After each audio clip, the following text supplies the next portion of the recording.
Un viernes hace unos 2000 años en la ciudad de Jerusalén se ejecutó el peor asesinato de la historia. Un asesinato que violó todas las reglas establecidas, que no coincidió con la legislación del momento, pero ante todo un asesinato voluntario. La persona que sería asesinada dijo: yo pongo mi vida para volverla a tomar.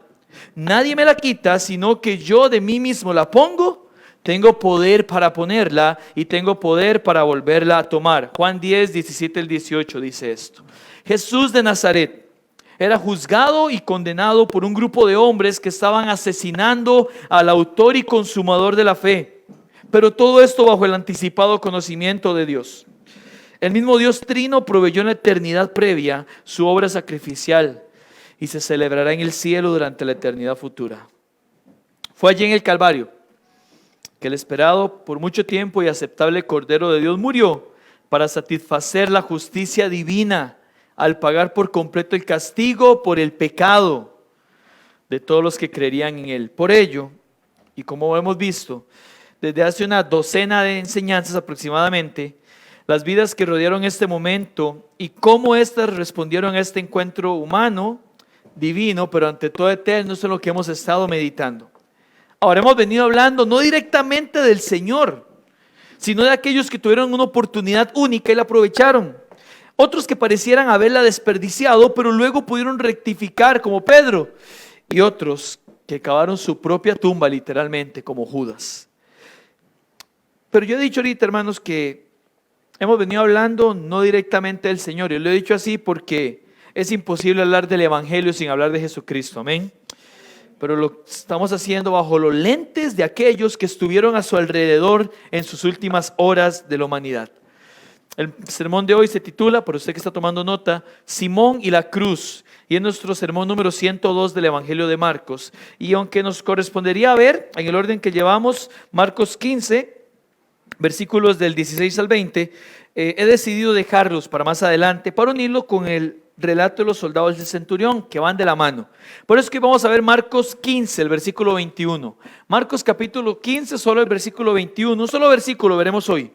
Y vamos a detallarlo y vamos a leerlo. Si usted lo encuentra, Marcos 15, 21, le quiero pedir que se pueda poner en pie cuando lo encuentre. Marcos 15, 21, en el Nuevo Testamento está el libro de Marcos, el capítulo 15, el versículo 21, una vez que lo encuentre, y leeremos juntos esta porción bíblica, Marcos 15, 21. Marcos 15, 21, dice la palabra del Señor de la siguiente manera, ¿está bien? Lo leemos, 1, 2 y 3. Y obligaron a uno que pasaba, otra vez, vamos todos juntos, 1, 2 y 3. Y obligaron a uno que pasaba, padre de Alejandro y de Rufo, que venía del campo, a que le llevase la cruz. Pueden tomar su asiento, mis hermanos. En este pasaje veremos cómo es un encuentro humanamente accidental, divinamente providencial y ante todo eternal. Contexto, voy a contarle un poquito de contexto. Jesús se encuentra en la fase en que se le ha dictado sentencia de muerte. El jueves en la noche había celebrado la Pascua con sus discípulos. Horas después de orar en Getsemaní sería arrestado. Jesús estaría ante el concilio, pero el concilio no tenía potestad para crucificar a Jesús, porque eran juicios religiosos nada más. En todo caso, el juicio de Jesucristo fue injusto e ilegal, según prácticamente todos los principios de la jurisprudencia conocidos en aquella época. Hemos salido de ver 6 juicios en poco menos de 6 horas. Jesús tuvo el juicio de Anás, tuvo el juicio de Caifás, tuvo el juicio del concilio, tuvo el juicio de Pilato, tuvo el juicio de Herodes Antipas y volvió por última vez a Pilato. Y Poncio Pilato, el gobernador romano, accedió a crucificar a Cristo. Jesús ya había sido maltratado y golpeado una y otra vez, incluso antes de ser entregado a Pilato, de modo que su rostro estaba sin duda hinchado y sangrante. Después de los azotes, su espalda eran músculos temblorosos en carne viva. Los soldados lo llevaron al pretorio. Dice Marcos que lo vistieron de púrpura. Mateo dice que es de escarlata. Entonces, lo que entendemos es que era sea como sea, una tela que ya estaba desteñida por su uso. Y le colocaron una corona, pero una corona de espinas. Jesús ya estaba muy golpeado y con su cabeza incrustada de púas cuando llegamos al versículo que acabamos de leer. Hermano, la iconografía a partir del siglo IV, V comenzó a mostrar a Jesús como alguien débil, delgado y una persona endeble. Pero a Jesús siempre se le representó en los primeros siglos como un hombre fornido. Imagínense lo que ha pasado Jesús para llegar a este punto, a estar como estaba en su cuerpo. Y cuando está en este momento, hermanos, hemos llegado al versículo 21. Punto número 1 en nuestro bosquejo, para usted que toma nota: un encuentro humanamente accidental. Un encuentro humanamente accidental. Versículo 21. Ahí está el Señor, iba a cargar la cruz como le correspondía. Según la costumbre y de acuerdo con la ley, la ejecución se llevó a cabo fuera de la ciudad. Los condenados en la crucifixión debían llevar su propia cruz. Ahora hay comentaristas que dicen, no fue toda la cruz, era solamente el madero, la parte vertical ya estaba puesta allá donde se encontraba. Sin embargo, hermanos, no hay nada en el texto que sugiera que llevó otra cosa que no fuera la cruz, y aquí habla de la cruz. Por lo tanto, nosotros entendemos que es la cruz completa. Ahora, según Juan 19, 16 y 17, Jesús llevó su propia cruz, pero no por mucho tiempo. Juan 19, 16 y 17 dice así, se lo pueden ver en la pantalla. Así que entonces lo entregó a ellos para que fuese crucificado. Tomaron pues a Jesús y le llevaron, y él, cargando su cruz, salió al lugar llamado de la calavera, y en hebreo Gólgota. El comentarista Barclay nos enseña que la rutina de la crucifixión no variaba casi nunca. Cuando se tenía lista la cruz, el reo tenía que llevarla al lugar de ejecución. Se le ponía la cruz al reo y alrededor se le ponían 4 soldados. Adelante un quinto que iba con un rótulo. El rótulo que llevaba enseñaba la causa, el por qué iba a ser crucificado. Y este rótulo se colocaba después, una vez puesta la cruz, en la parte de arriba. ¿Saben qué decía el rótulo que cargaba el soldado delante de Cristo? Rey de los judíos. Además de eso, tenía que pasar, habían 2 días para llegar a Gólgota, desde el templo, que es donde había sido condenado. Había una vía corta, una larga. Jesús le hicieron tomar la más larga para que pasara por la mayoría de lugares donde fuera posible. Todos los lugares donde pudiera caminar, hermanos, el mayor número de calles, de callejones, para que todo el mundo viera y tomara nota que el Imperio Romano tomaba decisiones en contra de aquellos que decidía ejecutar. Jesús lleva 15 horas tensas sin descanso desde el aposento alto la noche anterior, y muy seguramente se derrumba al comenzar el camino. Está golpeado, está cansado, lleva la cruz y se derrumba. De ahí aparece el personaje del versículo 21. Quiero que lo vaya leyendo parte por parte. Marcos 15, 21 dice, y obligaron a uno que pasaba. Esto es de acuerdo a la política de aquel tiempo, ya que por orden imperial cualquier soldado podía obligar a un hombre a prestar servicio para Roma en cualquier tarea. Si le decían, hey, usted, venga, tenía que hacerlo. ¿Quién era? Obligaron a uno que pasaba. Después dice Simón de Cirene. De este señor nos dicen varias cosas. Lo primero es que dice que obligaron a uno que pasaba por ahí. A todas luces este fue un encuentro humanamente accidental. ¿Alguna vez has escuchado la frase? Estaba en el lugar y la hora equivocada. Le tocaba. O lo contrario, qué suerte, estaba donde tenía que estar. Como cuando usted va a algún lugar y en ese lugar están repartiendo comida gratis. Qué suerte, ¿ah? Estaba donde le tocaba, ¿verdad? A veces pasan esas cosas. Bueno, humanamente Simón solo pasaba por ahí. Habían aproximadamente 250,000 de personas, de judíos. De todos, el que pasaba por ahí fue Simón. Dice la Biblia algo más. Era Simón de Cirene. Cirene era una ciudad localizada en la costa norte de África, en la actual Libia. Dice que era un dinámico centro de comercio y también contaba con una numerosa población judía. Por eso en Hechos 2:10 se nos dice, y usted lo puede ver en la pantalla, que parte de las naciones representadas en el día de Pentecostés era Cirene. Ahí estaba él. Pero también nos dice algo más.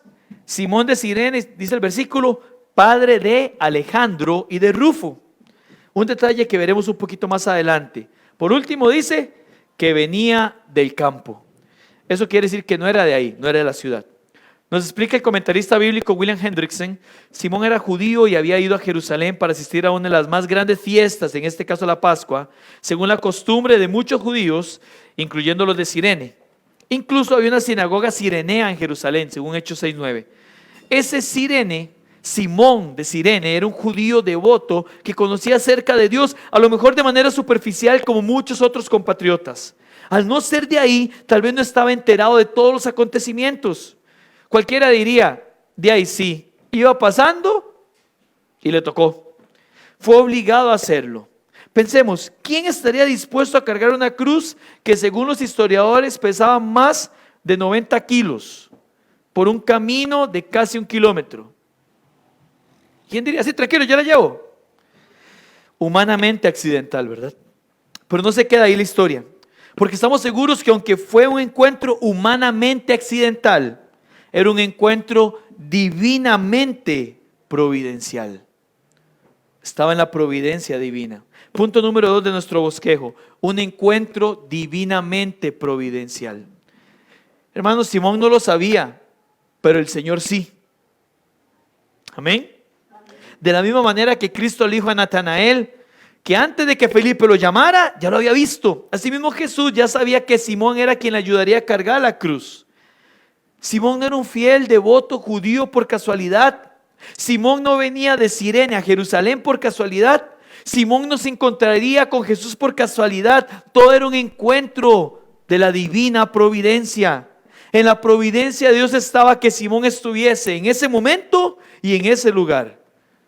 Mis amados hermanos, amigos, en Dios no hay coincidencias, hay propósitos. Y aquí hubo un encuentro divinamente providencial. Diosidencia, dice un hermano aquí, querido hermano. Y yo quiero decirle esto, por favor. Escúchelo bien.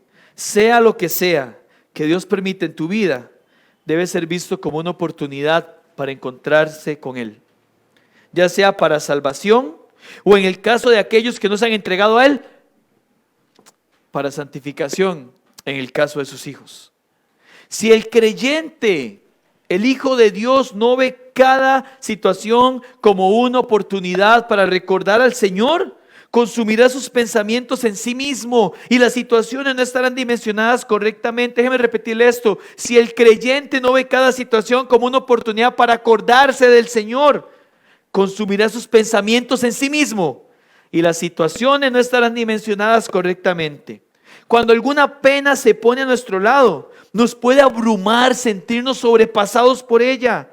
Se convierte en una agobia que pesa más y más y más. Pero cuando esa pena está al lado del Señor, dimensionamos toda la luz de la eternidad y nos damos cuenta que esa prueba no es tan grande como el maravilloso amor del Señor. Amén. Y no durará nada a la par de una eternidad con Cristo. Así que el encuentro con el Señor no solo es providencial para nosotros, sino también para nuestras circunstancias, hermanos. Pero este encuentro no solo sería divinamente providencial, no solo era humanamente accidental, aquí hubo un encuentro eternal. Punto número 3 de nuestro bosquejo, un encuentro eternal. Jesús no solo estaba pensando en Simón de Cirene. Leamos otra vez el versículo 21. Y obligaron a uno que pasaba, Simón de Cirene, y dice, padre de Alejandro y de Rufo. Cuando uno ve la referencia que hace Marcos acerca de los hijos de Cirene, Alejandro y Rufo, se tiene que dar cuenta que están mencionados ahí por alguna razón. Si yo le dijera Roberto, sobrino de doña Victoria, y usted no conoce a Victoria, ¿para qué, verdad? Quiere decir que la gente que le están diciendo esto, Alejandro y Rufo, eran alguien. Porque Simón de Cirene es el padre de Alejandro y Rufo.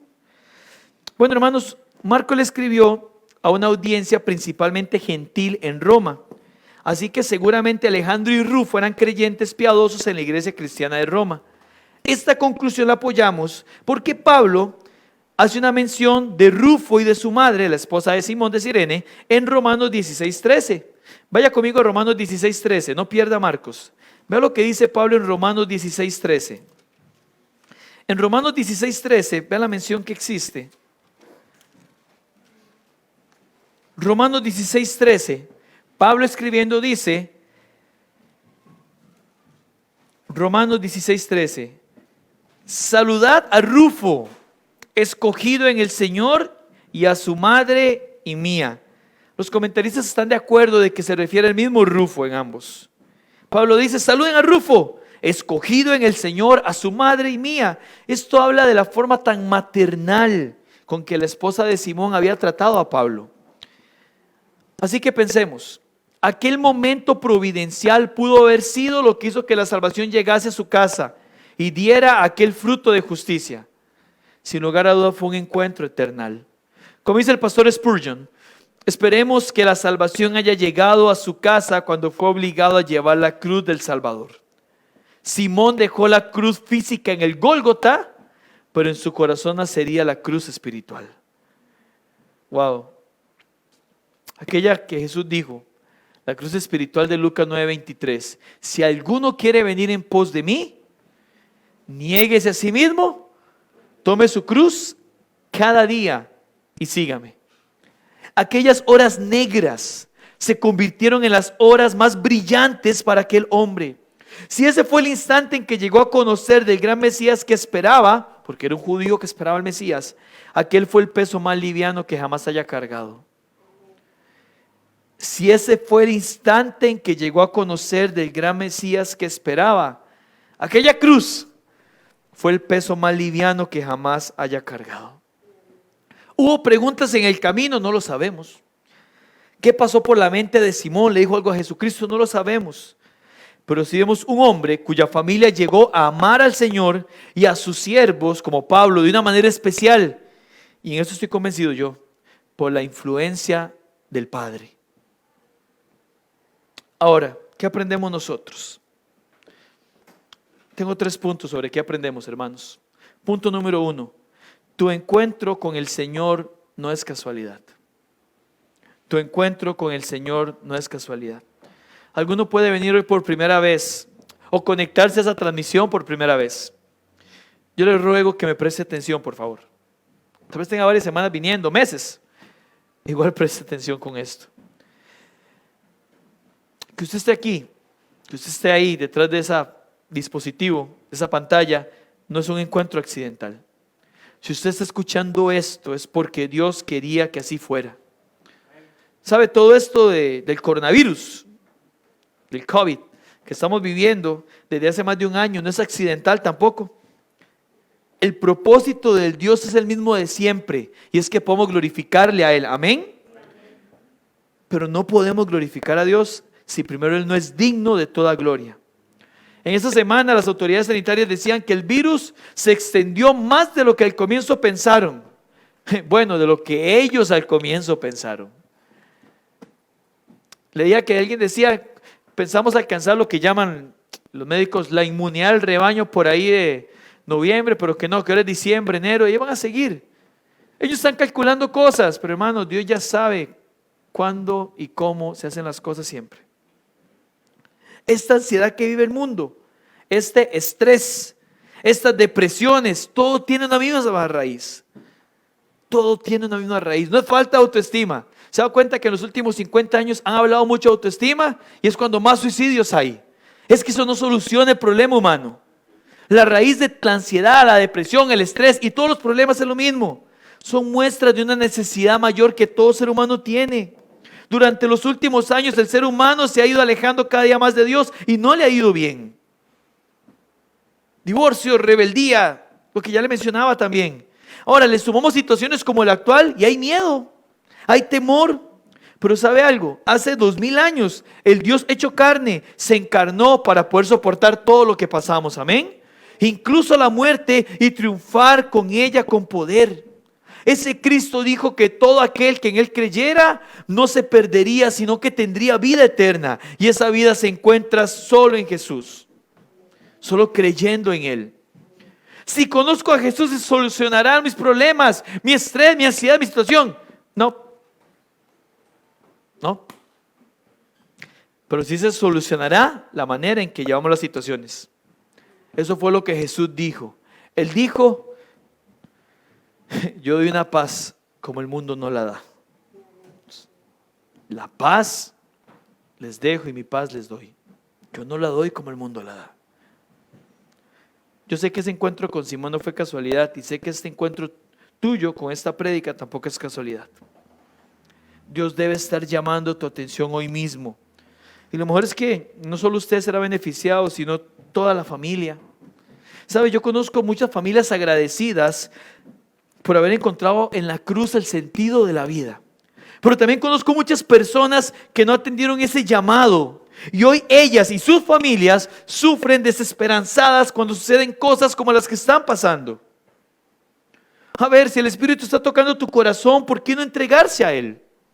¿Por qué no arrepentirse del pecado y rogarle a Dios que le permita encontrar el sentido de la vida en la cruz? Hoy en la mañana, en nuestro primer culto, hubo una dama que dijo: yo quiero esto, y gloria a Dios por esa persona, amén. Pero ¿habrá alguien aquí? ¿Habrá alguien en esa transmisión que no está seguro de su salvación? Que no está seguro de decir: Jesucristo no solo es el Señor, es mi Señor, es mi dueño. Este encuentro no es accidental, es un encuentro planeado por Dios. Quiero pasar ahora a los creyentes, a los miembros de la iglesia del Señor. Me gustaría citar al pastor Spurgeon una vez más. Él dice, puede leerlo en la pantalla: en el acto de Simón de llevar la cruz, vemos un cuadro de lo que la iglesia debe hacer a lo largo de todas las generaciones. Observa entonces, cristiano, ponga bien atención a esto, que Jesús no sufre como para excluir tu sufrimiento. Él lleva una cruz no para que tú escapes de ella, sino para que tú puedas soportarla. Amén. Cristo te exime del pecado, pero no de la aflicción. ¿Sabe? Muchos hemos tenido un glorioso intercambio, ya que nuestra condenación pasó a Cristo y a nosotros nos fue imputada. Esto es transferida a la justicia divina. Ese motivo es el que nos llena de Cristo. Pero amado hermano, a Cristo no le fueron transferidos tus problemas o tus penurias, sino tus pecados. De hecho, los problemas, las penurias, las situaciones difíciles son el método que Dios usa para purificar tu vida. Es el martillo de santificación con que Dios te va moldeando. Yo no sería un mentiroso si llego aquí y le digo: acérquese al Señor y se soluciona todo. Usted podría acusarme inclusive de difamación, porque estoy hablándole de un Cristo que no es así. ¿Van a seguir habiendo problemas? Sí, pero va a ser diferente como los vas a llevar cuando estás en Cristo. Acérquese al Señor y todo se soluciona. El Señor le va a dar casa, carro, todo lo material. ¿No es cierto? Dios no te va a dar cosas para que desees más estar en este mundo que anhelarle a Él.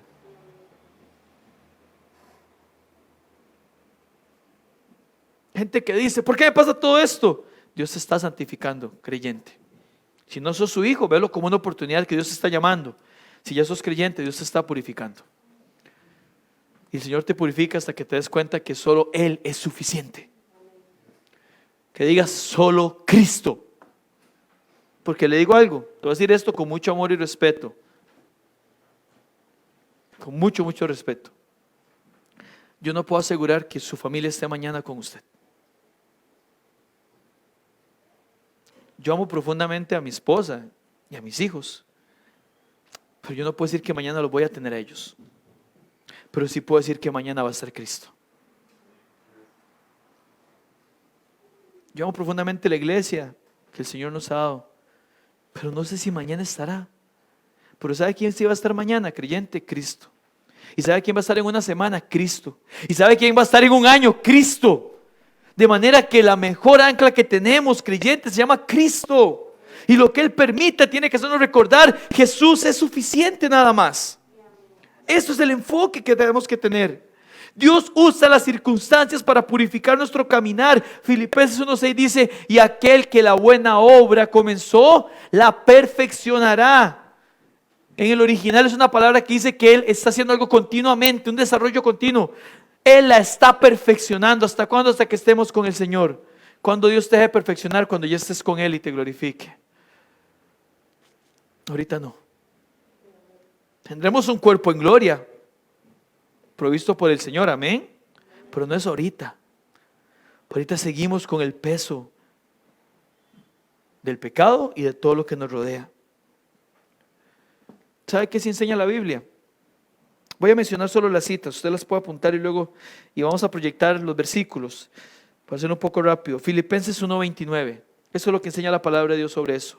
Porque a vosotros os es concedido a causa de Cristo, no solo que creáis en Él, sino también que padezcáis por Él. Hechos 14:19-22.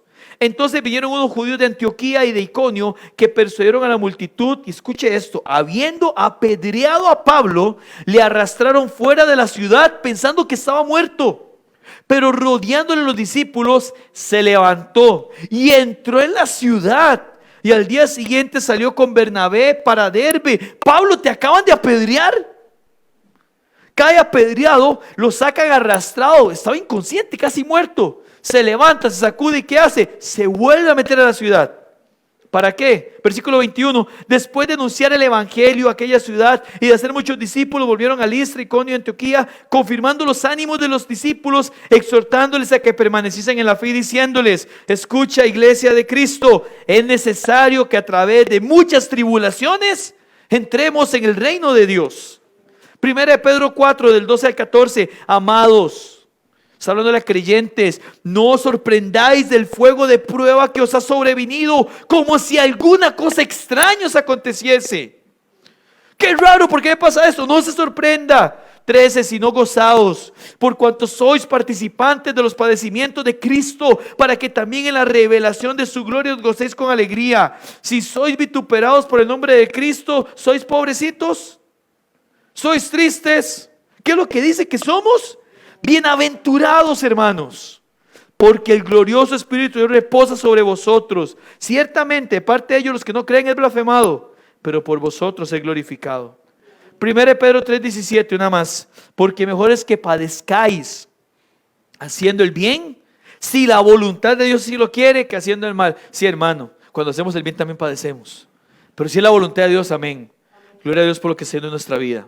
Amados, consolémonos con este pensamiento, que en nuestro caso, como en el de Simón, lo que llevamos no es nuestra cruz, sino la cruz de ¿quién? La cruz de Cristo. Cuando te molesten por tu piedad, cuando tu fe acarree la tribulación de crueles burlas contra vos, entonces recordá que no es tu cruz, sino la cruz de Cristo. Y cuán deleitable lleva la cruz de nuestro Señor. No es tu cruz, es la cruz de Cristo. Y cuán deleitable lleva la cruz de mi Señor. Además, la cruz solo trae buenos resultados en el mundo venidero, pero también en este.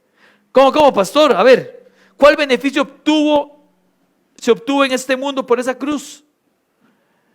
Bueno, hermanos, sin la cruz no podríamos asegurar que Simón conocería del Señor. Hoy por la cruz damos certeza que él y su familia lo hicieron.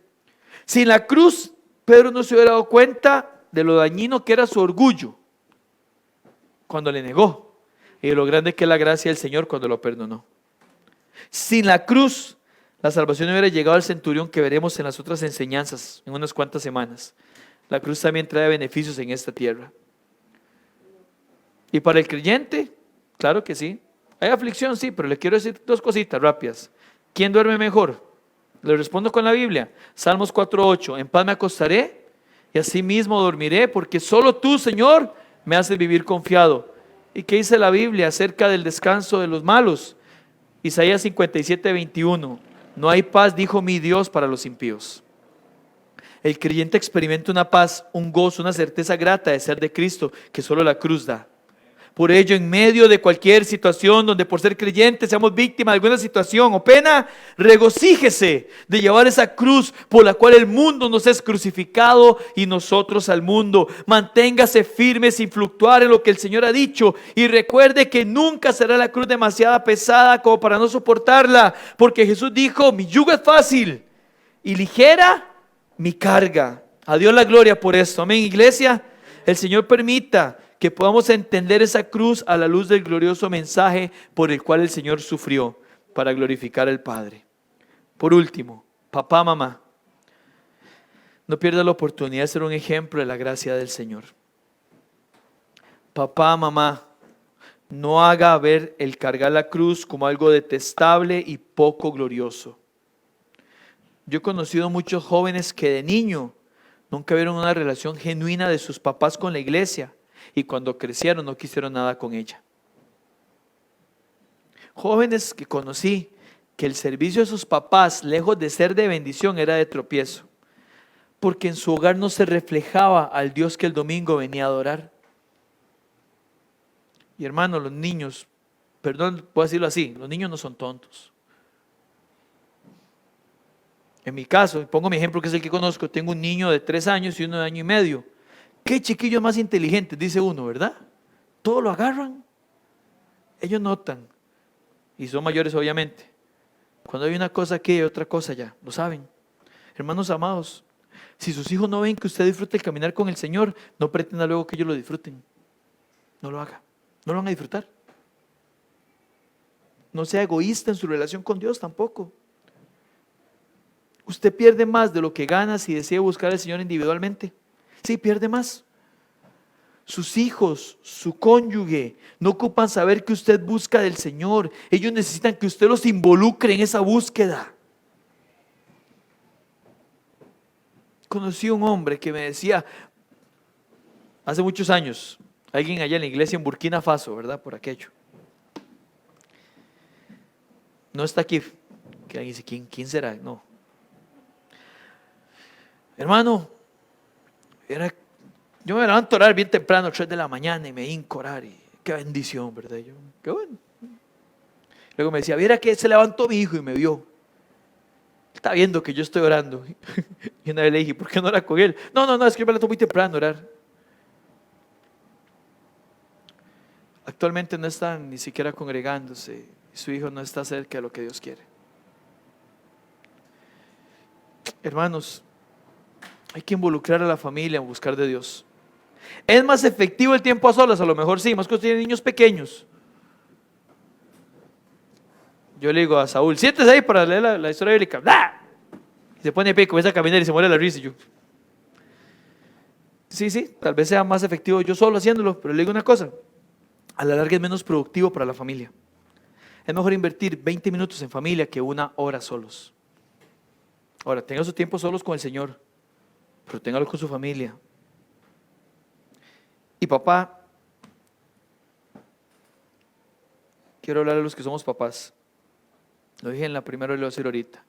Usted es el responsable de que su familia se acerque al Señor. Nadie más. Usted es el responsable de amarrarse los pantalones y hacer que su familia busque del Señor. Usted es el profeta, sacerdote y rey de su hogar y a usted se le va a pedir cuentas. Usted aquí tiene que decir, hijos, esposa, apagamos televisor, apagamos lo que sea que haya en la casa, nos sentamos a leer la palabra del Señor. La película se acaba, a tal hora leemos la Biblia juntos en el hogar.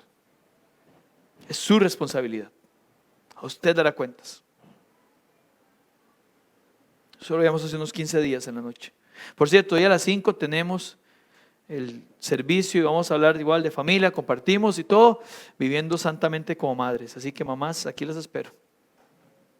Ya los papás pasamos, ¿verdad? Hace 15 días. Dice Capi que si ser papá quedó preparado, hermano. Sí, entonces en esa enseñanza usted tiene que decir, yo no estoy casado. Bueno, apunte que usted tal vez algún día Dios le dé la bendición. Prepárese desde ya. Pero le digo una cosa, Dios no va a pedir cuentas, papás. Haga su encuentro con Jesús algo notorio para su familia. Alguno me dice, pastor, yo no tengo mi cónyuge, un hombre a mi lado. Bueno, mamá, Dios le da un privilegio a usted. En ese caso, guiar a su familia. Tiene hijos pequeños y demás. Y si no los tiene también. El Señor permitió lo que permitió, pasó como pasó. Ahora que toca, vamos adelante para que mi familia glorifique a Dios. Para que ellos se agarren del Señor. Yo he visto mujeres salir adelante con todo. Sus hijos son hombres que aman al Señor y son fieles. Quiero terminar con mi último punto. Para todos. Es imposible cargar una cruz que ni siquiera tengo cerca. En las tardes venimos hablando acerca de hacer un altar familiar, de orar juntos. La semana pasada vimos los 7 pasos para hacer un altar familiar, un tiempo devocional. Y he escuchado esta semana, pero es que dice, pastor, el cambio en mi familia ha sido increíble. Pastor, estamos con todos los altares familiares. Alguien me dijo esto que me encantó, pastor, mi hogar está viviendo un avivamiento. Eso me llena de gozo. Eso alegra a la iglesia, nos beneficia. Pero sé que aún siguen algunos quedando que no han sido constantes. Algunos que están sentados en esta silla detrás de esa transmisión, que saben que no están cargando su cruz. Así que yo digo, vamos. ¿Será imposible cargar la cruz si ni siquiera estoy cerca de Jesús para llevarla? Acérquese a Jesús. No puede ser que su esposa se haya acostado todos estos días esperando que usted le dijera, amor, vamos a leer la Biblia y orar. No puede ser que sus niños se acostaran sin tener la bendición de papá y mamá leyéndole la Biblia, orando por ellos. Pero sobre todo, no puede ser que nuestro Señor nos viera acostarnos sin acordarnos de Él, que nos cuida y nos sustenta. Dios, quien va a encargarse de proveer descanso, va a tener que hacerlo con un alma ingrata que decidió hacer caso omiso a la palabra, hacer caso omiso a la oración, hacer caso omiso a la iglesia de Cristo. No podemos vivir así, amados hermanos. Yo no sé qué pasará por su mente ahorita, pero sí sé lo que debe pasar por su corazón a partir de hoy. Si usted ya viene haciéndolo, hoy es tiempo de pedir al Señor fortaleza para no aflojar. Su vida, su familia y su iglesia se lo agradeceremos. Y si no lo está haciendo, ¿qué está esperando? ¿Una semana más? No se cansa de vivir así. ¿Desea comprometerse? Pues comprométase con el Señor. Además, comprometámonos a saturar nuestra vida de la palabra de Dios juntos. Nos ponemos de pie para hacerlo. Esto es lo que necesita todo aquel que invoque el nombre del Señor y es salvo. Comprometerse genuinamente a cargar la cruz. Amado Padre Celestial, gracias, Señor, por lo bueno que usted es, por lo bueno que usted hace, por lo bueno, Señor, que usted hará. Señor, de una manera muy especial, te quiero pedir, Dios, que usted nos ayude, Señor, a honrarte, a tomar esa cruz, Señor, la cruz suya, Señor, y a llevarla, Señor, y a vivir agradecidos, porque sabemos que todo lo que ella representa es para la gloria de su nombre. Oramos, Dios, por las dos personas que han sido ahorita llevadas a ser aconsejadas para salvación, Señor. Que al igual que la joven de la mañana, Dios, podamos tener hoy fiesta en el cielo, viendo que hay pecadores que se han arrepentido para su gloria. Y gracias a Dios porque usted es bueno y porque para siempre es su misericordia. Se exalta y glorificado en todo, papá. En tu nombre oramos y agradecemos por Jesús. Amén y amén.